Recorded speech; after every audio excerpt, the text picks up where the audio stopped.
যোগী মনোহারী সবতী কাহার যুবতী মৃগনেত্রী নীলকুন্ত ମୁଁ କହୁଛି ମୋର ସବୁ ରାଣୀଙ୍କ ଉପରେ ତୁମକୁ ପାଟ ରାଣୀ କରି ରଖି ତୁମ ରୂପ କହୁଛି ତୁମେ ରାଜକନ୍ୟା ଆସରେ ବରଙ୍ଗୀ ହେବୁ ପ୍ରାଣ ସଙ୍ଗୀ ଏ ସମ୍ପଦେ ଭୋଗୀ ହୁଅରେ ସୁହାଗୀ ଛାଡ଼ ମନୁ ଚିନ୍ତାରେ ରାଜ ଦୁହିତା ନ କର ତୁ ଅବହେଳା ସହର ସବତୀ କାହାର ଯୁବତୀ ମୃଗନେତ୍ରୀ ନୀଳକୁନ୍ତ କଣ ମୋ କଥାର କିଛି ଉତ୍ତର ଦବ ନାହିଁ ସ୍ତ୍ରୀ ଠାରୁ କିଛି ଉତ୍ତର ନ ପାଇ ତାର ଅଙ୍ଗ ସ୍ପର୍ଶ କରିବା କ୍ଷତ୍ରିୟର ଧର୍ମ ନୁହେଁ ମୁଁ ଆଜି ମଧ୍ୟ ଫେରି ଯାଉଛି ଦୂତ ମହାରାଜ ଆଜି ଏଠି ଜଗିବା ପାଳି କାହାର ଆଜି ମାଲ୍ୟାଣୀ ଆଉ ଠିକ ଅଛି ସେମାନଙ୍କୁ ଶୀଘ୍ର ଡକାଇ ଆଣ ଯେ ଆଜ୍ଞା ମହାରାଜ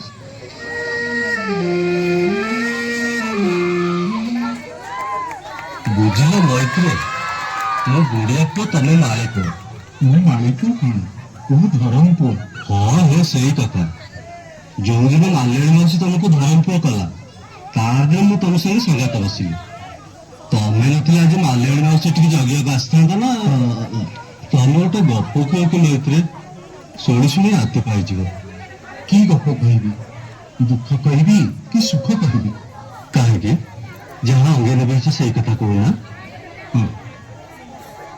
ମୋ ପ୍ରାଣର ଭାଇକି ପିତା ମାତା ପ୍ରାଣଦଣ୍ଡ ଆଦେଶ ଦେଲେ ପ୍ରାଣଦଣ୍ଡ ଆହା ଘାତକ ହାତରୁ ବର୍ତ୍ତି ଭାଇ ମୋର ଅନ୍ୟ କେଉଁ ଦେଶର ରାଜା ହେଇଗଲେ ଭଗବାନ ଭରସା ମୁଁ ରାଜ୍ୟ ଛାଡ଼ି ଭାଇକି ଖୋଜି ବାହାରିଲି ସେଇଠୁ ଘୋର ଅରଣ୍ୟ ଭିତରେ ଗୋଟିଏ ଅପୂର୍ବ ସୁନ୍ଦରୀ ରାଜକନ୍ୟା ସହିତ ମୋର ବିବାହ ହେଲା ଯାହା କୁହନ୍ତି ବିଧିର ବିଧାନ ତାପରେ ତାପରେ ତାପରେ ଆମେ ଦୁହେଁ ଭାଇଙ୍କୁ ଖୋଜି ବାହାରିଲୁ ବାଟରେ ଏକ ନଈପାରି ହେଲା ବେଳେ ତମ ବଳ ଥରେ ଉଠିଛି ମୈତା ସେ ରାକ୍ଷସ ମାଝି ଦିଟା ମତେ ନଈକି ଠେଲି ଦେଇ ମୋ ସ୍ତ୍ରୀକି ଅପହରଣ କରିନେଲେ ମୈତ୍ରୀ ମୁଁ ତ ବଞ୍ଚିଗଲି ହେଲେ ମୋ ସ୍ତ୍ରୀ ମାଳତୀ ମୋ ମାଳତୀ କାହିଁ ମାଳତୀ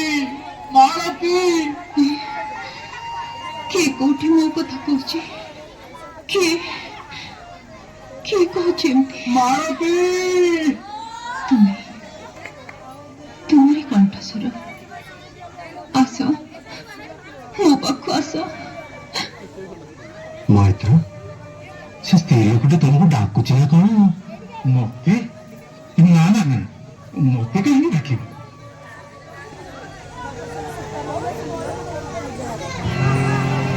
ନିକଟରେ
କିଏ ତୁମ ନୟନ ପ୍ରତିମା ମାଳତୀ ସ୍ୱାମୀ ସତେ ଗୁଣ ଆପଣଙ୍କୁ ସେ ପଦ ପଙ୍କଜରେ ଅଧୀନ ସ୍ଥାନ ପାଇବ ଧୈର୍ଯ୍ୟ ଧର ମାଳତୀ ଧୈର୍ଯ୍ୟ ଧର ମୋର ପ୍ରାଣ ଥିବା ପର୍ଯ୍ୟନ୍ତ ତୁମେ ମୋ ଠାରୁ ଅନ୍ତର ହୋଇପାରିବନି ଏ କଣ ସେ ସ୍ତ୍ରୀ ଲୋକଟି କାହିଁ କାନ୍ଦିଲା ଏ ମାଳି ଟୁକା କଣ ସବୁ ତାକୁ କହୁଛି ଯାଏ ମହାରାଜଙ୍କ କଥା ଜଣେଇ ଦିଏ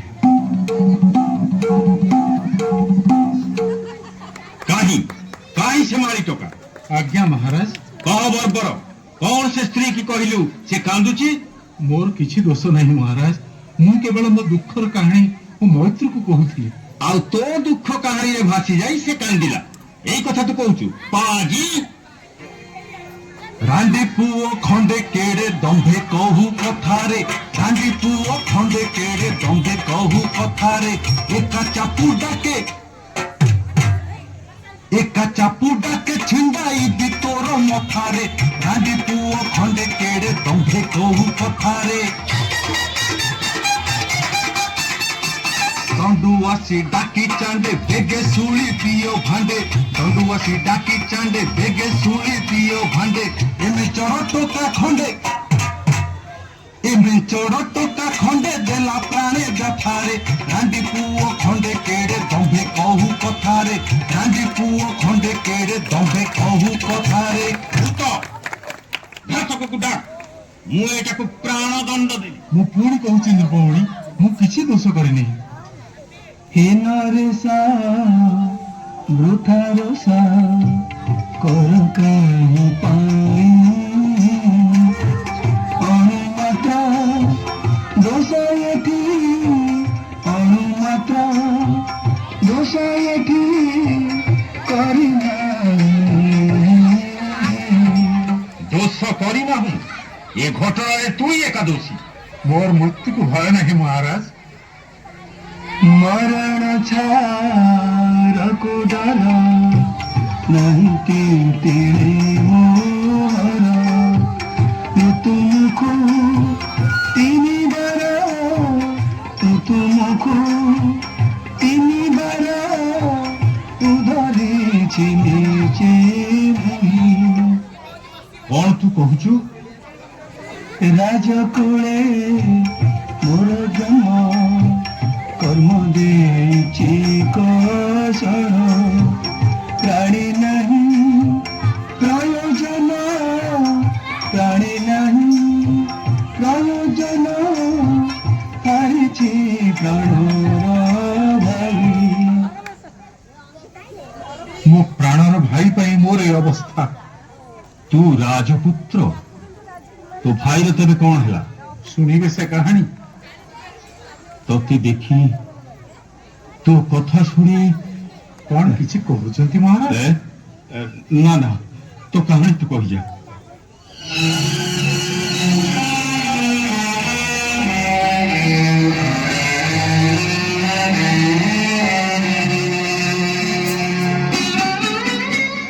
सुशील सुशील मो प्राणर भाई सुशील, मु न जानी तोते केते कटु कथा कहिली।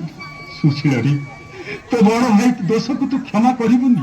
भाई एते बड़ कथा आपण मते कहिले, मु पुणी आपण को क्षमा देबी?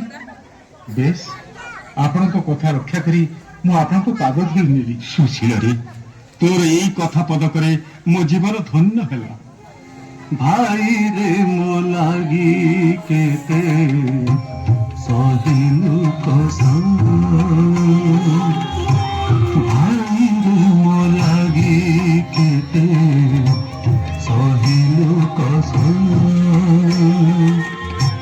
धन्य तोर मातृ भक्ति, धन्य तोर मातृ भक्ति, धन्य तो जीवन सहिलु कसम,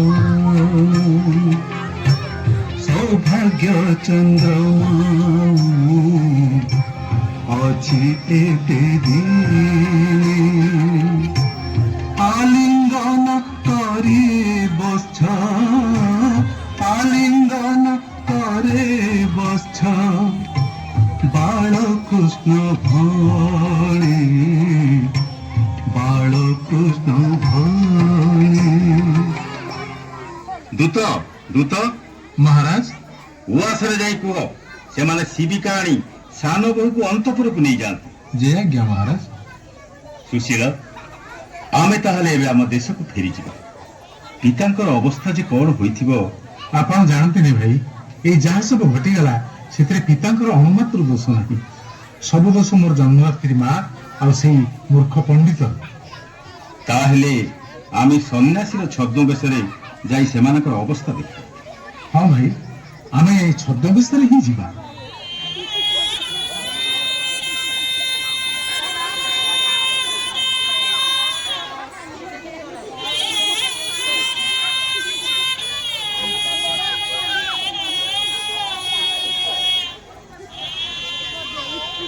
ମୁଁ ମାନୁଛି ସ୍ୱାମୀ, ମୁଁ ଜଣେ ନାରୀ ହେଇ ଜଣେ ଜନନୀ ହେଇ ମନ୍ଦ କାର୍ଯ୍ୟ କରିଛି।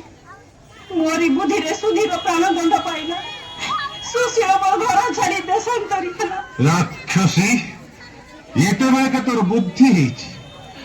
ମୋ ସୁଧୀର ତେବେ ପ୍ରକୃତରେ ନିରପରାଧୀ।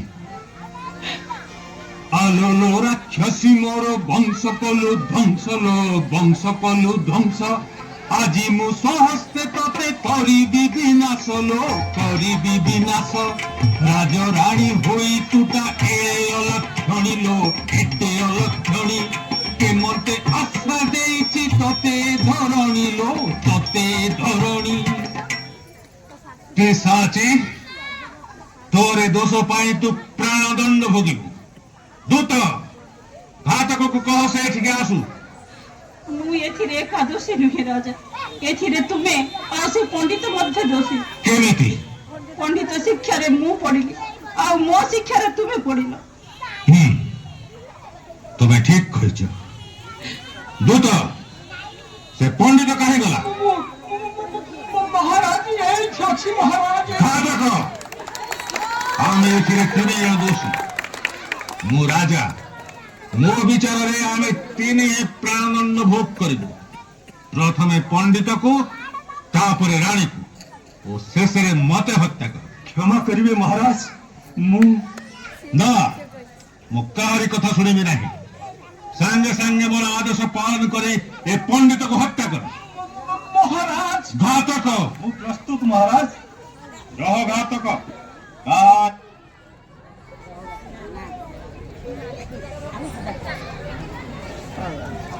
ମହାରାଜ। ଘାତକ, ମୁଁ ପ୍ରସ୍ତୁତ ମହାରାଜ।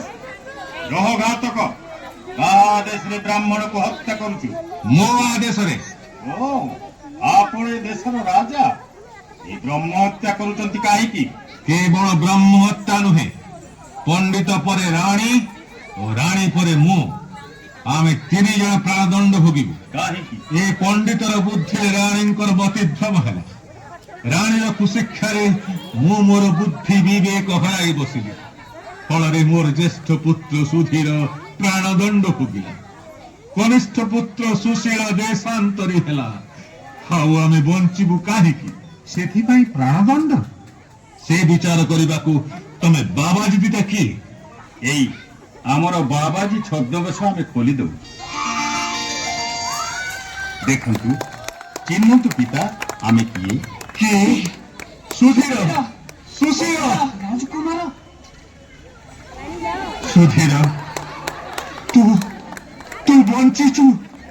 କାହିଁକି କାହିଁକି ରେ ବାପ ଆମ ପାଖକୁ ଛଦ୍ମବେଶରେ ଆସିଲ କାହିଁକି?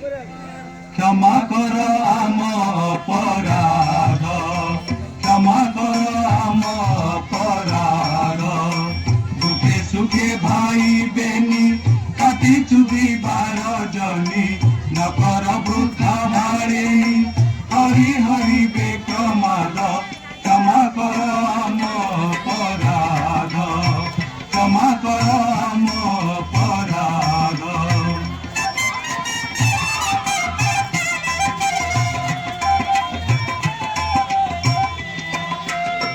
কর্মর লেখাম্বর কে খণ্ডিব সাজকার।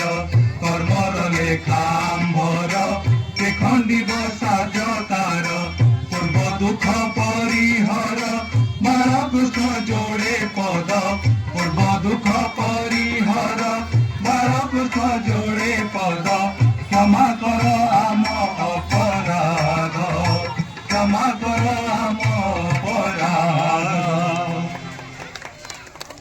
ପିତା, ଯାହା କର୍ମରେ ଥିଲା ତାହା ଭୋଗ ହେଇଯାଏ। ମୁଁ ବର୍ତ୍ତମାନ ବିଜୟଗଡ଼ର ରାଜା।